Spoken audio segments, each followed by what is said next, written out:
Hello hello hello. जब सबसे पहले मैं एक बात तुमसे पूछता हूं, हर क्लास में मेरी आदत है कि बच्चों ऑडियो वीडियो एकदम परफेक्ट है, तो तुम राम राम बाद में किया करो, पहले मेरे को ये बताया करो कि आवाज क्लियर है सर या आवाज नहीं आ रही। तुम अपनी अपनी स्टार्टिंग में सुनाना शुरू कर देते हो, good afternoon good afternoon good afternoon. बेटा तुम गुड आफ्टरनून बाद में कर लिया करो, सबसे पहले यही बताया करो क्लास में आते ही। जब मैं 2-3 मिनट कैमरे की तरफ देख के क्लास शुरू करता हूं तो उसी समय बोल दिया करो कि नहीं आ रही, ठीक है? चलेगा, ये तो मैंने पलट के देख लिया, वरना तो मेरा मन था कि मैं 2-3 स्लाइड एक बार अच्छे से करके फिर ही पलटूंगा। अब ठीक है? देख लिया बेटा, देख लिया देख लिया। अब ठीक है, अब तो आ रही होगी। एक बार बताओ फटाफट, फिर दोबारा मैं आप रिपीट करवाता हूं। अभी आ रही है आवाज? भाई अब तो आ रही होगी यार।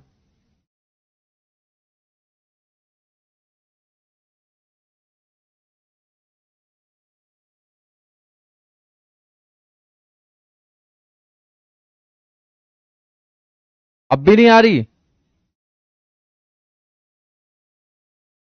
यार क्या बात है, अब तो आनी चाहिए। आ गई है ना? अब तो ओके है। चलेगा। इसमें क्या होता है कि आपके कमेंट बहुत ज्यादा चलते हैं और मेरे दोस्त ऊपर ऊपर के कमेंट दिखते हैं फिर स्टार्टिंग के, है ना? अब मैं माउस से आपके कमेंटों को नीचे लेके आया हूं, अब लगातार आ रहे हैं कि सर आ रही है। मैं आपको बता रहा था कुरुक्षेत्र के पुराने नाम कल हमने छोड़े थे, 3 ही पुराने नाम बताए थे, आज 2 नए पुराने नाम बताए हैं।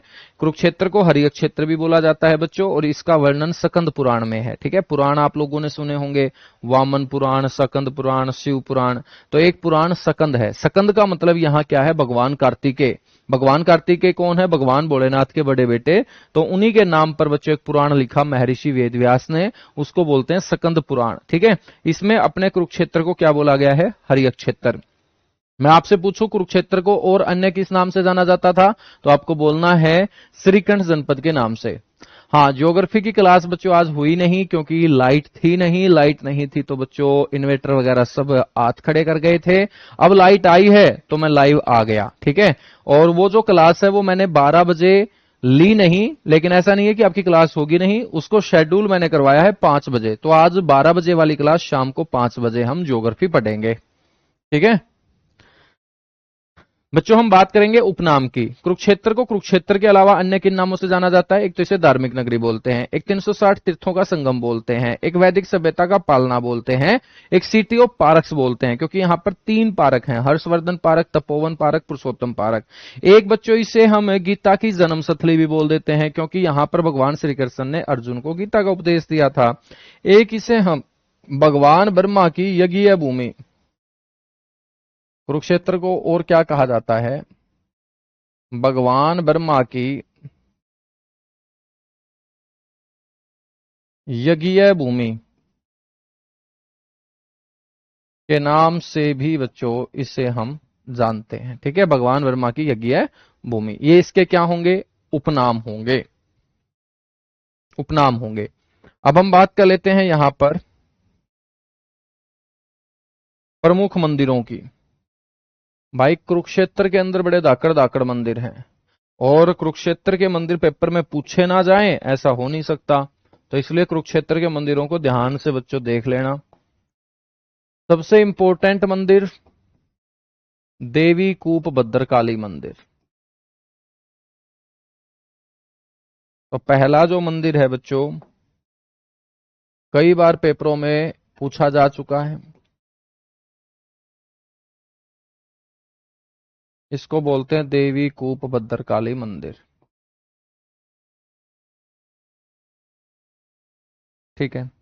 आपको याद रखना है देवी कूप भद्रकाली मंदिर जो है ये भारत के 51 शक्तिपीठों में से एक है। कई जगह इनको 51 बोलते हैं, कई जगह इनको 52 बोलते हैं। अब तुम देख लेना 51 मानोगे या 52 मानोगे।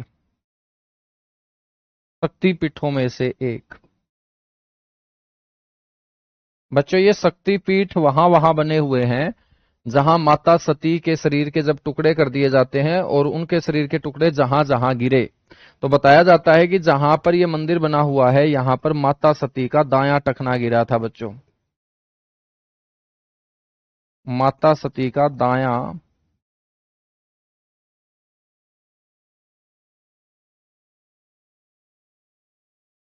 टखना गिरा था। माता सती का दायां टखना बच्चों यहां गिरा था। आपको यह भी ध्यान रख लेना है कि बच्चों इसके अन्य नाम भी हैं। देवी को भद्रकाली मंदिर को हम आदि पीठ भी बोलते हैं और मेरे लाडले बच्चों इसको हम शक्ति पीठ भी बोलते हैं। आदि पीठ भी बोलते हैं इसको, शक्ति पीठ भी बोलते हैं।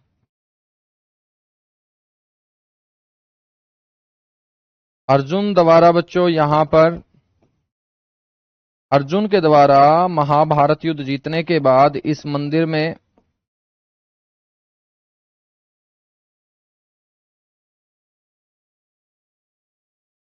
बच्चों घोड़े चढ़ाए गए थे। माता से आशीर्वाद लेके जब युद्ध मैदान की तरफ गए थे तो अर्जुन ने माता से एक वादा किया था कि माता यदि मैं युद्ध जीत जाता हूं तो युद्ध जीत के आने के बाद आपके दरबार में पूरी दुनिया के जो सबसे अच्छे किस्म के घोड़े होंगे वो चढ़ाने का काम करूंगा। और उसके बाद श्रद्धालु बच्चों क्या कर देते हैं, वो भी मनोकामना पूरी होने के बाद यहां घोड़े चढ़ा देते हैं। तो श्रद्धालुओं द्वारा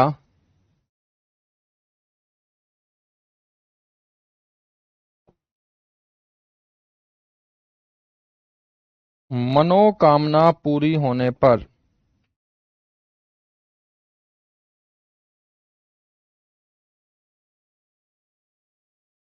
बच्चों सोने चांदी और टेराकोटा मिट्टी के घोड़े चढ़ाए जाते हैं। अमीर आदमी सोने चांदी के चढ़ा देते हैं और अपने जैसे जो गरीब आदमी है भाई साहब उनके पास सोना है कहाँ, तो इसलिए टेराकोटा मिट्टी के घोड़े हम वहां चढ़ा देते हैं।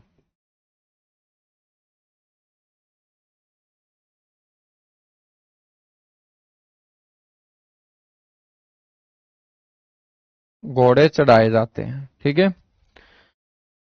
यहां पर ध्यान रखना है बच्चों कि बचपन के दिनों में भगवान श्री कृष्ण और उनके बड़े भाई बलराम, उन दोनों को यहां पर लाया गया था और उनका मुंडन इसी मंदिर में करवाया गया था। तो भगवान श्री कृष्ण व बलराम का मुंडन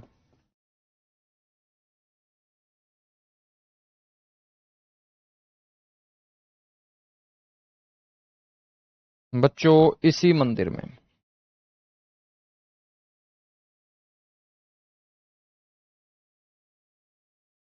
याद रख लेना भगवान श्री कृष्ण और बलराम का जो मुंडन है वो इसी मंदिर में बच्चों करवाया गया था। जन्म के बाद मुंडन करवाना अच्छा माना जाता है ना, जिनको बोलते हैं कि बच्चों के हम बाल उतरवा के लेके आ रहे हैं, ठीक है। देवी कूप भद्रकाली मंदिर के बाद अगला मंदिर है दुख भजनेश्वर मंदिर। एक ऐसा मंदिर जहां पर मेरे बच्चों दुख भाग जाता है पूजा करने पर। तो मेरे हिसाब से इस मंदिर के अंदर तो बच्चों तुम चले जाओ फटाफट, बहुत दुखी आत्मा है क्लास में, ठीक है। तो आपके दुख कब भागेंगे, जब इस मंदिर के अंदर जाके तुम क्या करके आओगे, थोड़ी बहुत पूजा करके आओगे।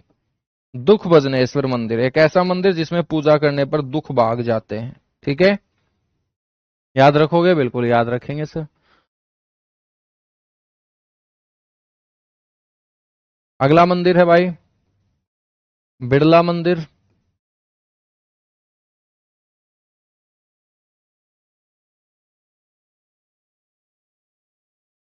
बिड़ला मंदिर कुरुक्षेत्र के अंदर, ये एक ऐसा मंदिर बताया जाता है जिसकी दीवारों के ऊपर गीता के सारे श्लोक जो हैं वो लिखे गए हैं। तो याद रख लेना गीता के सभी श्लोक।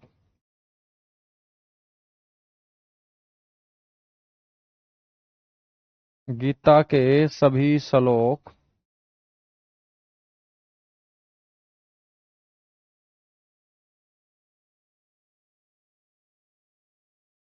इसी मंदिर की दीवारों पर क्या है बच्चों, अंकित हैं, छपे हुए हैं। अगला मंदिर है यहां पर मार्कंडेश्वर मंदिर।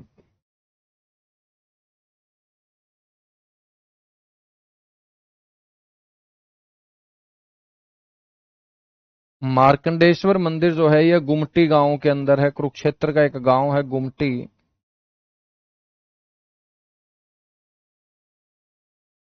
इसके बाद है रानी अदिति का मंदिर।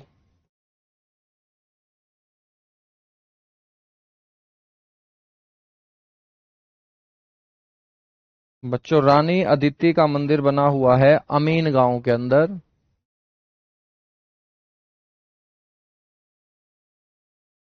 और अमीन गांव का नाम पता है क्या है? बताओ सर। अभिमन्युपुर।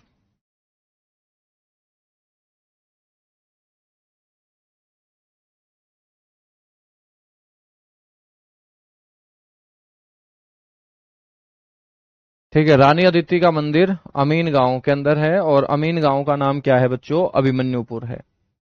ठीक है, नेक्स्ट है यहां पर सर्वेश्वर महादेव मंदिर।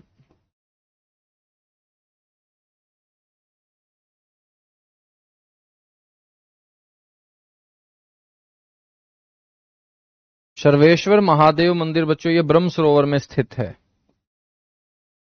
भगवान भोलेनाथ का मंदिर है। ब्रह्म सरोवर के अंदर पानी में ये बना हुआ है। और इस मंदिर की यदि हम बात करें कि स्थापना कब की गई थी, तो बच्चों बाबा श्रवणनाथ ने 1911 के अंदर यह मंदिर बनवाया था।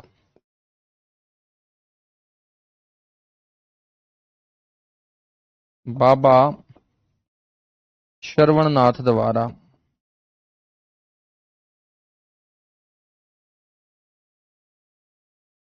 ठीक है, अगला मंदिर जो है बच्चों वो है एक डेरा जिसको बोलते हैं बाबा काली कमली वाले का डेरा। एक बाबा जो अपने शरीर के ऊपर काला कंबल ओढ़ के आसपास के गांव में फिरा करते थे, तो लोगों ने बाबा को क्या बोलना शुरू कर दिया कि ये तो बाबा काली कमली वाला है। और बाबा काली कमली वाले का डेरा आपसे पूछेगा बनवाया किसने था ये डेरा। तो बच्चों ये जो बाबा कमली वाला है ना, इसका वास्तव में नाम है विशुद्धानंद जी महाराज। तो याद रखना आप लोग, स्वामी विशुद्धानंद जी महाराज द्वारा।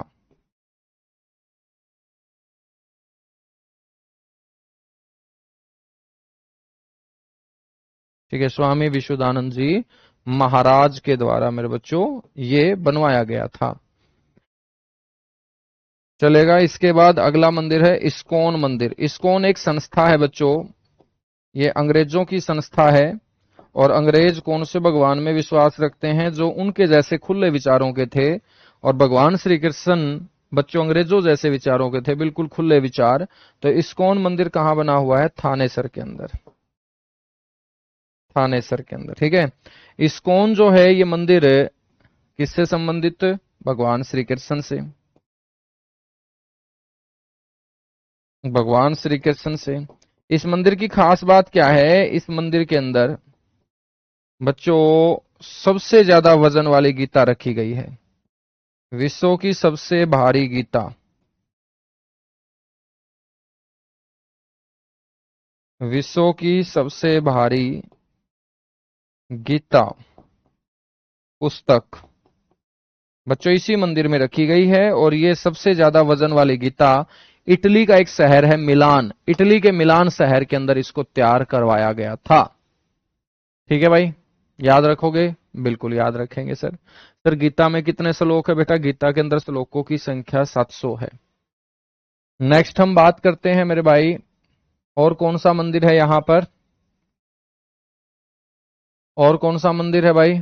एक ब्रह्म सरोवर के अंदर युधिष्ठिर ने मंदिर बनवाया था द्रौपदी के लिए, उसको हम कौन सा मंदिर बोलते हैं?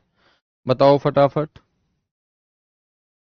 बर्बरिक को समर्पित है मेरे बच्चों वो। ठीक है, बर्बरिक को वो क्या है? समर्पित है। और बताया जाता है कि द्रौपदी उसी कुएं से पानी भरने का काम किया करती थी। वो भी पढ़ेंगे, वो भी पढ़ेंगे। पंचमुखी शिव मंदिर। तब तक तुम मेरे को ये बताओ जो मैंने कहानी तुम्हें बताई है, उस मंदिर का नाम क्या है? ब्रह्म सरोवर के अंदर है। द्रौपदी घाट, पंचमुखी शिव मंदिर भी याद रख लेना, इंपॉर्टेंट है बच्चों। ये पेहवा के अंदर है। पेहवा कुरुक्षेत्र में पंचमुखी शिव मंदिर है। बेटा वो शाहाबाद क्षेत्र आ जाता है ना, गांव गुमटी, गुमटी गांव। चंद्रकूप मंदिर, बिल्कुल, नेहा नाम की लड़की ने बहुत अच्छे से आंसर दिया है। चंद्रकूप मंदिर उसको बोलते हैं, चंद्रकूप मंदिर, ठीक है। चंद्रकूप मंदिर जो है ना, ये किसको समर्पित है? बर्बरीक को।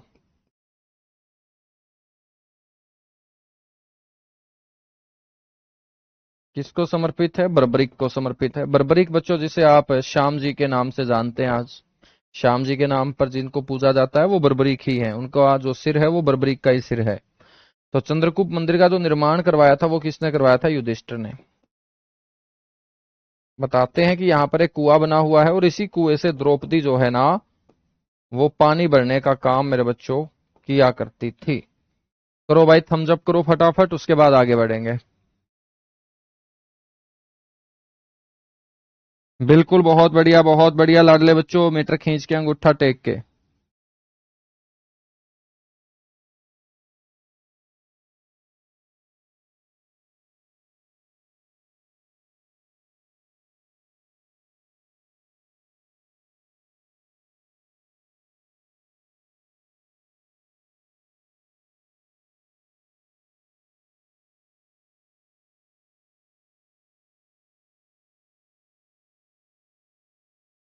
हाँ, स्थानेश्वर महादेव मंदिर तो सबसे इंपॉर्टेंट है भाई साहब, वो तो छोड़ ही दिया, छोड़ा नहीं है, अभी उसी को पढ़ाऊंगा मैं। दो तीन मंदिर और हैं, पशुपतिनाथ मंदिर है, ठीक है, स्थानेश्वर महादेव मंदिर है, चलेगा। हेडिंग डालिएगा, फिर 11 नंबर पे आ चुके हैं, मंदिर ही मंदिर है यहाँ, स्थानेश्वर महादेव मंदिर।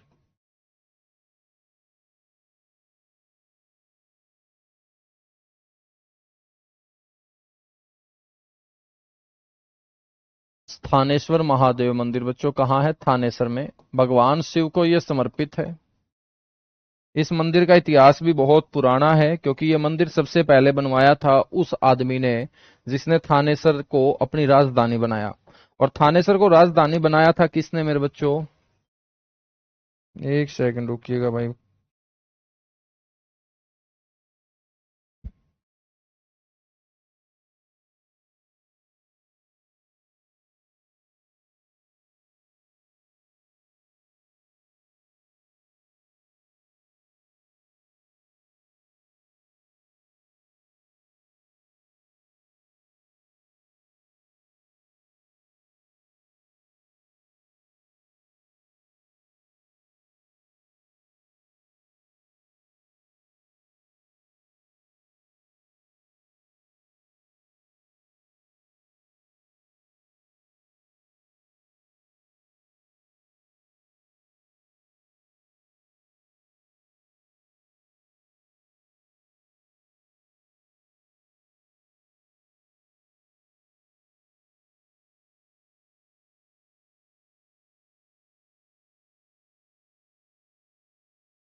चलेगा भाई, ठीक है।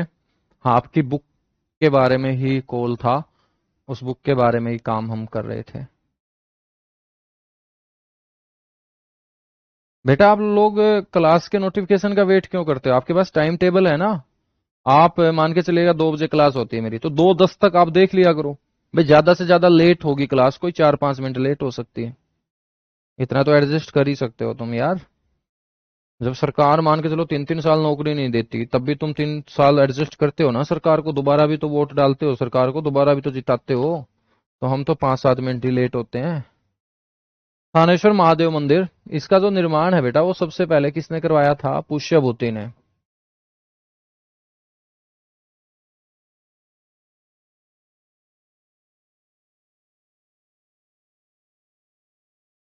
निर्माण इसका किसने करवाया था? पुष्यभूति के द्वारा इसका निर्माण करवाया गया था बच्चों, ठीक है। हम बात करेंगे फिर 1014 ईस्वी में महमूद गजनी ने इसके ऊपर आक्रमण करके इसको नुकसान पहुंचाने का काम किया था। महमूद गजनी द्वारा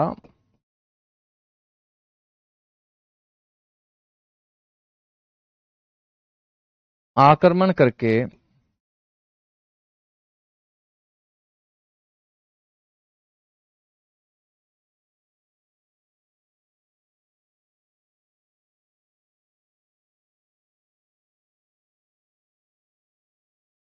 नुकसान पहुंचाया गया। फिर बच्चों इसका दोबारा से निर्माण करवाया जाता है।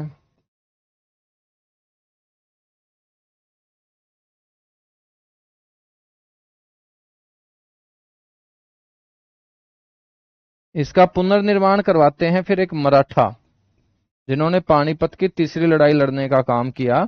उस मराठा का नाम है सदाशिवराव भाऊ।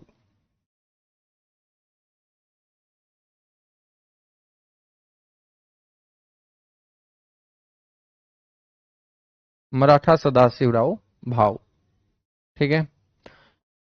थानेश्वर महादेव मंदिर के बाद एक मंदिर और बताता हूं मैं तुम्हें, लक्ष्मी नारायण मंदिर।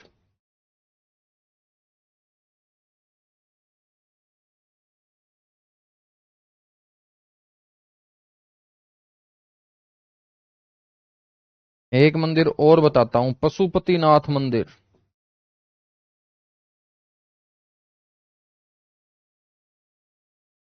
अब मान के चलिएगा बच्चों, जितने मंदिर हैं, यदि हम इतनी यूनिवर्सिटी पढ़ें कि भाई साहब इस जिले में इतनी यूनिवर्सिटी हैं, तो क्या देश की मेरे दोस्त सूरत हो, है ना। देखिएगा, ये नहीं बोल रहे कि मंदिर नहीं होने चाहिए, होने चाहिए, लेकिन यूनिवर्सिटी भी इतनी ही होनी चाहिए, है ना भाई। हाँ, मेडिकल भी इतने ही होने चाहिए। जितने जरूरी हमें अपने भगवान है, उतने ही जरूरी हमें धरती के ऊपर जिंदा रहने के लिए मूलभूत सुविधाओं की भी आवश्यकता है। यदि हमारा स्वास्थ्य ही अच्छा नहीं होगा तो भगवान के नाम कैसे ले पाएंगे। यदि हमें शिक्षा ही नहीं मिलेगी तो हम आध्यात्मिक रास्ते पे बच्चों कैसे पहुंच पाएंगे, वरना तो फिर हम किस में फंस के रह जाएंगे, अंधविश्वास में फंस के रह जाएंगे, है ना। एक मंदिर और रह गया गुरुजी। मंदिर ऐसे तो बहुत है बेटा। नाभि कमल मंदिर, इस मंदिर के अंदर भगवान ब्रह्मा को विष्णु भगवान की नाभि से निकले हुए कमल के फूल से उत्पन्न होता हुआ दर्शाया गया है। नागर शैली के अंदर यह मंदिर बना हुआ है, नाभि कमल मंदिर। कौन सी शैली में यह बना हुआ है? नागर शैली में।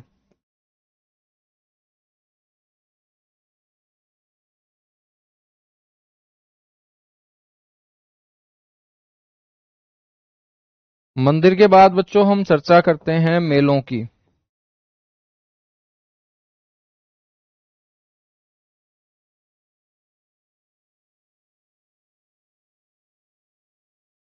फटाफट हेडिंग डालो। प्रमुख मेले। मेले यहाँ इतने ज्यादा नहीं लगते जितने मंदिर हैं। यहाँ पर वैसे तो दिल्ली ही मेलों जैसा बच्चों हाल देखने को मिलेगा तुम्हें। दिल्ली ही ऐसे ही तुम्हें मेलों जैसा हाल देखने को मिलेगा। सबसे पहला मेला याद रखिएगा, मारकंडा का मेला।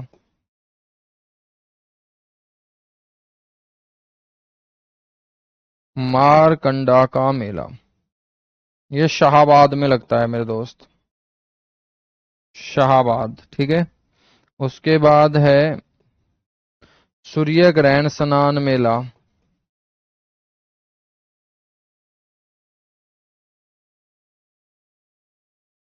ये ब्रह्म सरोवर के ऊपर लगता है बच्चों। यहाँ पर जो गांव के अंदर बूढ़े बूढ़ी होते हैं वो सबसे ज्यादा जाते हैं बसों में चढ़ चढ़ के, कि हमें के ना है क्या, हम मोस। मोस का मतलब अमावस्या। तो बच्चों सोमवती अमावस्या को बड़ा तगड़ा मेला लगता है यहाँ,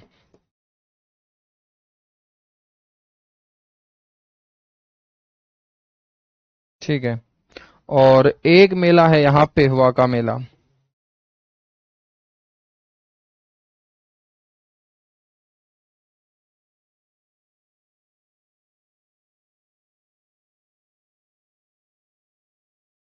पेहवा का मेला। दुख बदनेश्वर पढ़ा दिया बेटा आमिर खान। देखो स्टार्टिंग में ही पढ़ा दिया था मैंने, कहाँ गया दुख बदनेश्वर, ये रहा नीचे। ठीक है, मेलों के बाद हम बात करते हैं यहां पर अब इसकी धार्मिक स्थानों की।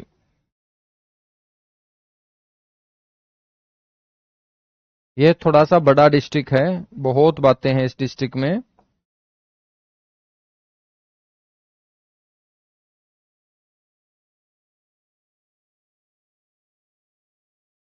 बात करते हैं धार्मिक स्थान की। ठीक है, धार्मिक स्थानों में मेरे बच्चों सबसे पहले याद रखिएगा यहां पर कुछ सरोवर हैं, जैसे ब्रह्म सरोवर है।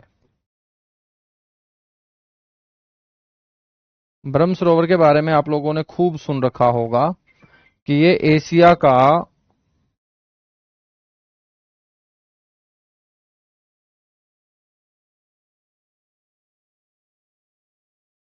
पक्की ईंटों से बना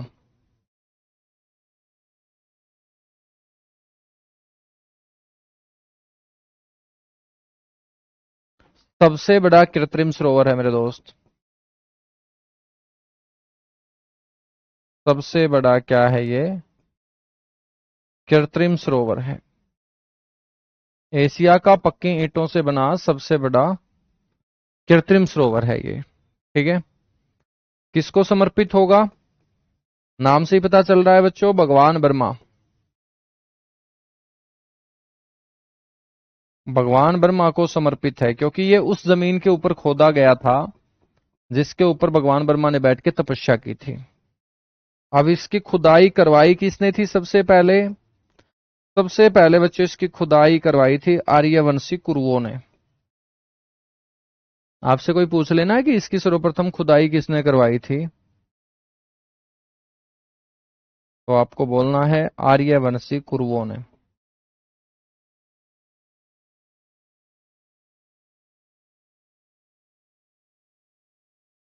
आर्यवंशी कुरुओं के द्वारा सर्वप्रथम इसकी खुदाई करवाई गई। फिर ये धीरे धीरे अपना अस्तित्व खोता चला गया, तो इसकी दोबारा से बच्चों खुदाई करवाई किसने? थानेसर के जिलाधीश ने।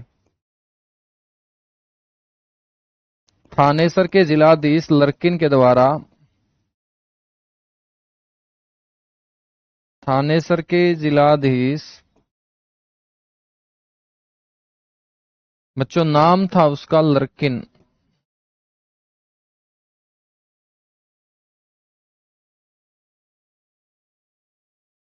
इन्होंने पुनः खुदाई करने का काम करवाया था। लेकिन आज जैसा स्वरूप जो पक्की ईंटों से बना हुआ ये सरोवर है, इतना शानदार तैयार किया गया है, तो आधुनिक स्वरूप देने का श्रेय मेरे दोस्त, आधुनिक स्वरूप इस सरोवर को देने का जो श्रेय हम देते हैं वो गुलजारी लाल नंदा को देते हैं। इसको देते हैं मेरे बच्चों गुलजारी लाल नंदा। आपसे कोई ये पूछ ले कि बताइएगा भाई इस सरोवर का जो वर्णन है वो कहां कहां है, तो अल बरूनी ने अपनी किताब किताबुल हिंद के अंदर इस सरोवर के बारे में बताने का काम किया। अल बरूनी की पुस्तक किताब उल हिंद,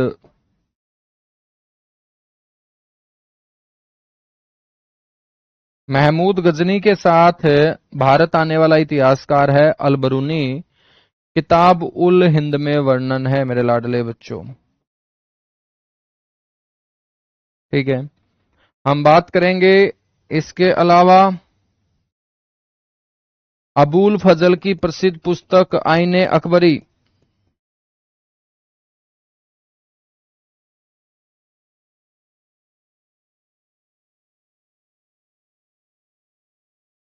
आईने अकबरी में मेरे बच्चों इसको छोटा सागर कहने का काम किया है अबुल फजल ने, और ये बार बार पेपर में पूछा जाता है। लघु रूप सागर ब्रह्म सरोवर को किस किताब के अंदर बताने का काम किया गया है? आईने अकबरी में। ठीक है ना, याद रखोगे? बिल्कुल बच्चों, ब्रह्म सरोवर जो आज पानी से लबालब भरा हुआ है, ये पानी आता कहां से है इतनी बड़ी मात्रा में? तो ब्रह्म सरोवर को जल की आपूर्ति नरवाना नहर करती है।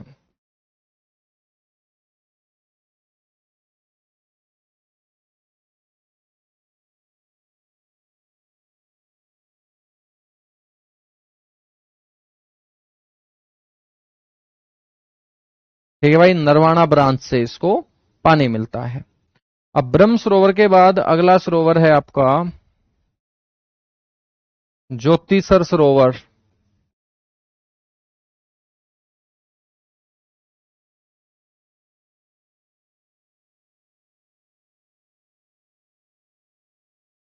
ज्योतिसर सरोवर बच्चों, इसकी लंबाई पूछ ले तो 1000 फीट बता देंगे,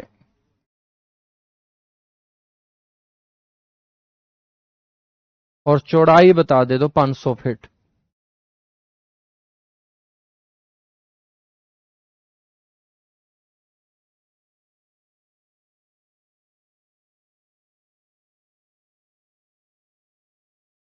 ठीक है, ज्योतिसर सरोवर आप सभी जानते हैं, जहां पर भगवान श्री कृष्ण ने अर्जुन को क्या दिया था बच्चों? गीता का उपदेश दिया था।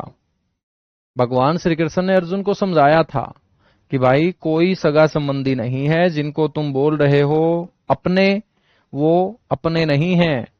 ये शरीर भी अपना नहीं है, सिर्फ आत्मा है जो कभी मरेगी नहीं। ठीक है, तो यहां भगवान श्री कृष्ण ने अर्जुन को समझाया था जब उसने युद्ध करने से मना कर दिया था। और बच्चों, महाभारत युद्ध की शुरुआत यहीं से होती है, ज्योतिसर से। ठीक है, तो याद रख लीजिएगा, भगवान श्री कृष्ण ने अर्जुन को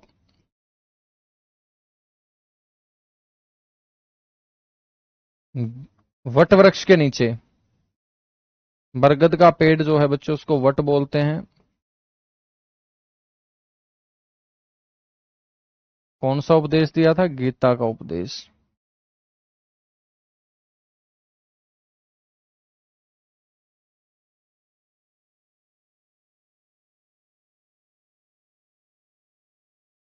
वट वृक्ष के नीचे गीता का उपदेश दिया था बच्चों। ठीक है, यहीं से बच्चों महाभारत युद्ध की शुरुआत हुई थी।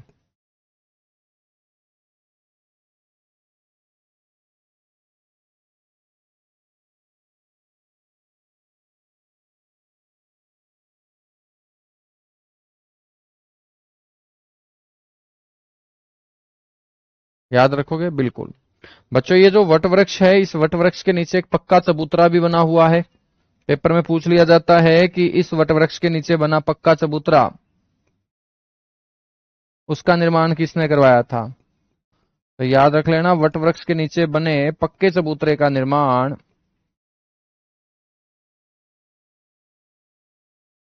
पक्के चबूतरे का निर्माण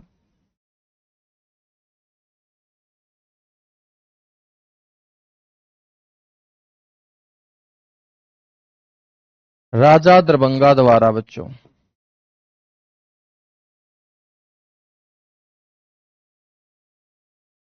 किसके द्वारा? राजा दरभंगा के द्वारा। ठीक है, तो याद रखना है, राजा दरभंगा के द्वारा करवाया गया था। इतनी सी बातें समझ लेनी है, समझ लेंगे सर। ज्योतिसर सरोवर के बाद नेक्स्ट आपको ध्यान रखना है सनहित।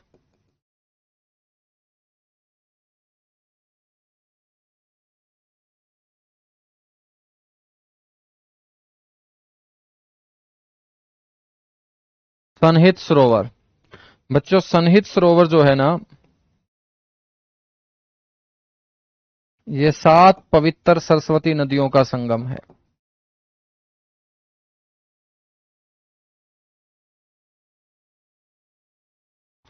सात पवित्र सरस्वती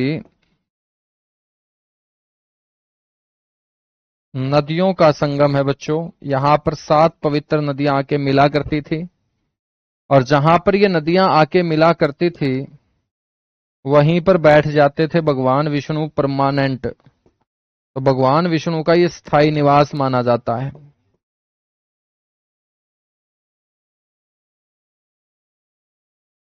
मेरे बच्चों, आपको जानकर हैरानी होगी कि ये एक ऐसा सरोवर है, यदि आप लगातार 3 दिन यहां पर रहकर इस सरोवर में स्नान करने का काम कर लो ना, तो भटकती और दुखी आत्माओं को शांति मिल जाती है बच्चों।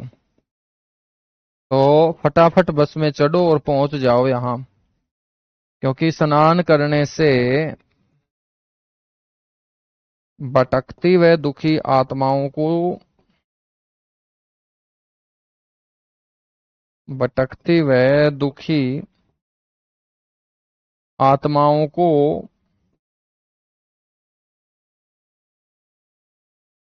क्या मिलती है मेरे दोस्त?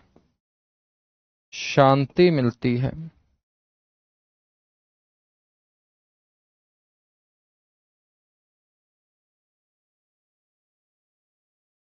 ठीक है ना?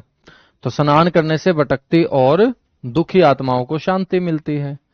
तो सारे के सारे पहुंच जाओ तुम बस में बैठ के।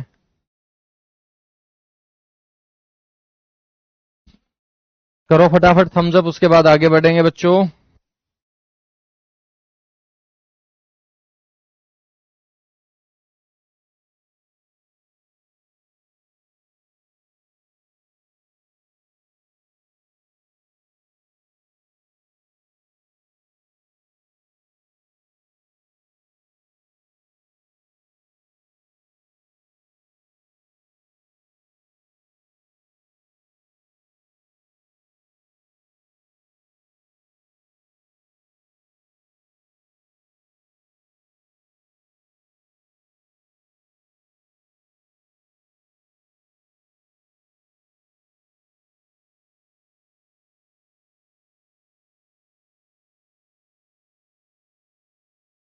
ठीक है भाई, सनहित सरोवर।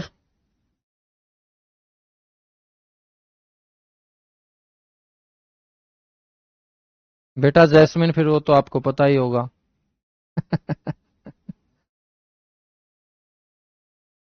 है ना? सनहित सरोवर के बाद आगे हम बात करते हैं कुछ और धार्मिक तीर्थ स्थानों की। जैसे गौड़ीय मठ, पेपर में पूछा जाएगा। गौड़ीय मठ,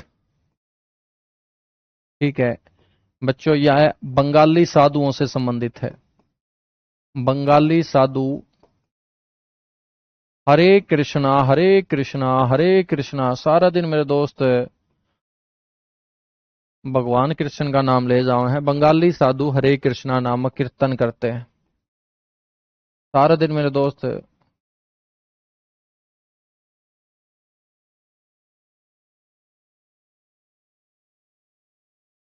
कीर्तन करते हैं। ठीक है, गौड़िया मठ।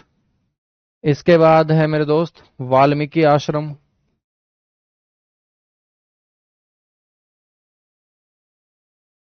वाल्मीकि आश्रम से संबंधित कौन है?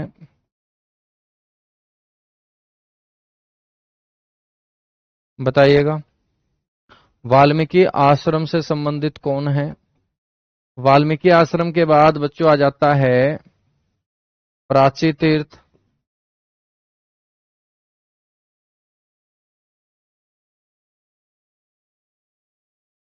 भीष्म पितामह की जो माता थी बच्चों, गंगा। भीष्म पितामह की माता गंगा ने यहां पर स्नान किया था और अपने पाप धोने का काम किया था।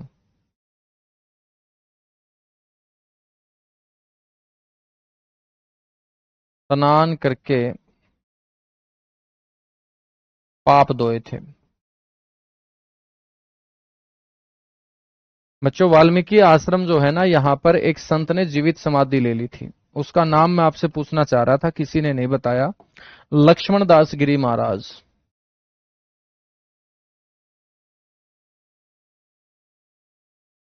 लक्ष्मण दास गिरी महाराज ने क्या मेरे बच्चों जीवित समाधि गुरुजी ले ली थी? लक्ष्मण दास गिरी महाराज ने जीवित समाधि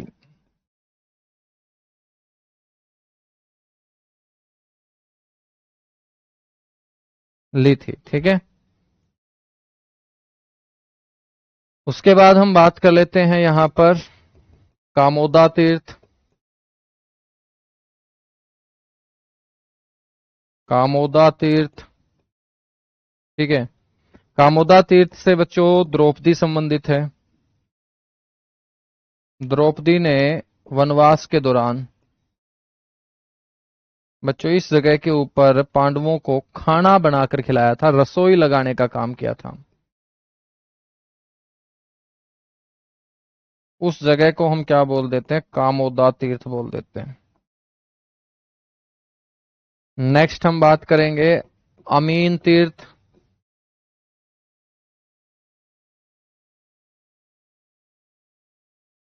अमीन तीर्थ, अमीन तीर्थ बच्चों अभिमन्युपुर गांव में है, और नाम से पता लग ही गया होगा कि यहां पर अभिमन्यु को चक्रव्यूह में घेरा गया था, और युद्ध के 13वें दिन कौरवों ने बच्चों उनको मारने का काम किया था। कौन सा दिन था वो? युद्ध का 13वां दिन था। तो युद्ध के 13वें दिन अभिमन्यु को चक्रव्यूह में घेरा गया। अभिमन्यु को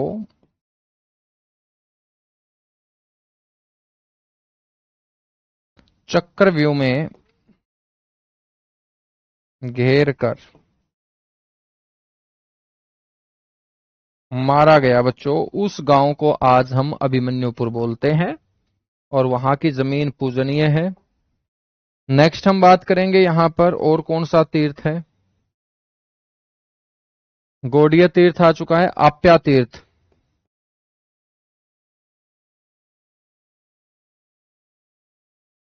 बच्चों ये आपगा नदी के किनारे स्थित था।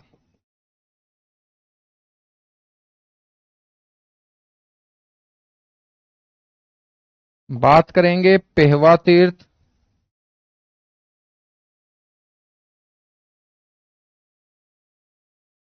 पेहवा तीर्थ बच्चों, ये जो पेहवा है ये भी एक पूजनीय जमीन है। इस पेहवा को हम हरियाणा का गया बोलते हैं। गया नाम की जगह बिहार में पड़ती है मेरे दोस्त, और उसी के साथ इसकी तुलना की जाती है, इसलिए इसे हरियाणा का गया बोलते हैं। ये पेहवा पता है किसके लिए फेमस है? पितरों के श्राद्ध के लिए।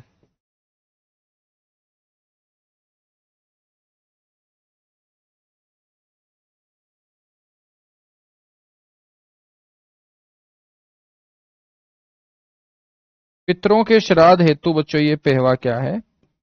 फेमस है, प्रसिद्ध है। याद रखोगे? बिल्कुल याद रखेंगे।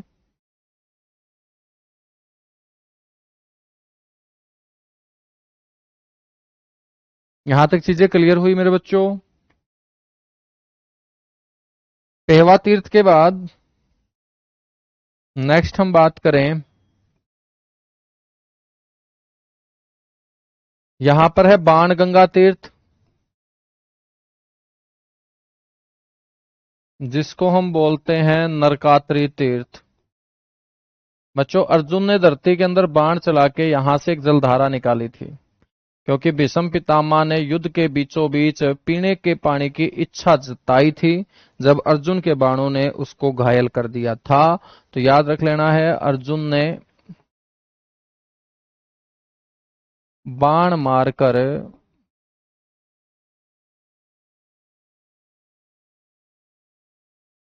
यहां बच्चों क्या निकाली थी? सर जलधारा। यहां क्या निकाली थी मेरे दोस्त? सर जलधारा निकाली थी। बहुत बढ़िया भाई। अब भीम ने जब ये बात पता चली कि भाई अर्जुन ने धरती में बाण मारा है, तो भीम ने बोला यार इतना तो लंबा तगड़ा काम भी नहीं था, बाण के है मैं गोड्डा मार दूंगा। और भीम ने भाई गोड्डा मारा धरती में, रोड़ा के कर दिया, खड़ा कर दिया, और बड़को वो खड़ा पानी से भर गया। तो भीम भी जमा उस्ताद आदमी था। भीम गोड्डा तीर्थ।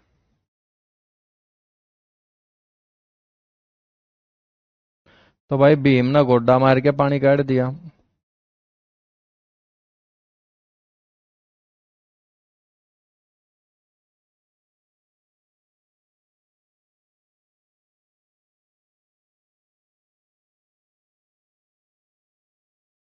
तभी तो भीम से सारे के सारे डरते थे बच्चों, कि बा भीम का गोड्डा नीचे कोई भी आ गया नु सोच लो हो गया काम। ठीक है, याद रखोगे सारे के सारे जितने भी तीर्थ हैं, वो सारे के सारे बच्चों मैंने आप लोगों को बता दिए हैं। ये सारे के सारे तीर्थ आप लोग याद कर लेना, ठीक है? गुरु जी इंग्लिश में भी करवाया करो। अरे क्यों जुल्म करो हो रहा है? हरियाणा में ना लागो फिर तामे तो लागो किते इंग्लैंड इंग्लैंड नौकरी, ऑस्ट्रेलिया में नौकरी लागो तामे। हरियाणा जी के भी इंग्लिश में? कुछ नहीं हो सकता, बस सच्ची बताऊं। हिंदी भी इंग्लिश में करवा दूंगे। अरे हिंदी आओगी जो कर 15 नंबर की तरह पेपर में, वह भी इंग्लिश में करवा दूं?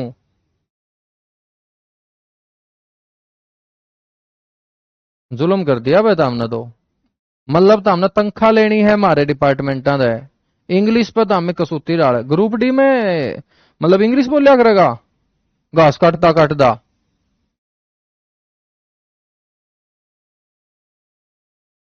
ग्रुप डी खातर बैच है यो। मतलब किते नौकरी लाग गई तो ग्रुप डी की लागेगी, नो तो है नहीं। एसी वाला पंखा में बिठाऊंगे भाई, किते एसी वाला कमरा में बिठाऊंगे किते।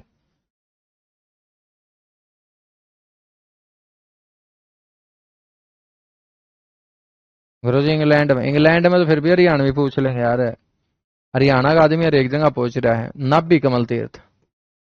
यार इतने तो ये खतरनाक शब्द भी को नहीं कि भाई इंग्लिश में समझ मानते हो। नू ना करा करो यार। हाँ ज्योग्राफी वगैरह, हिस्ट्री वगैरह, पॉलिटी वगैरह वो तो चलो मान भी ले।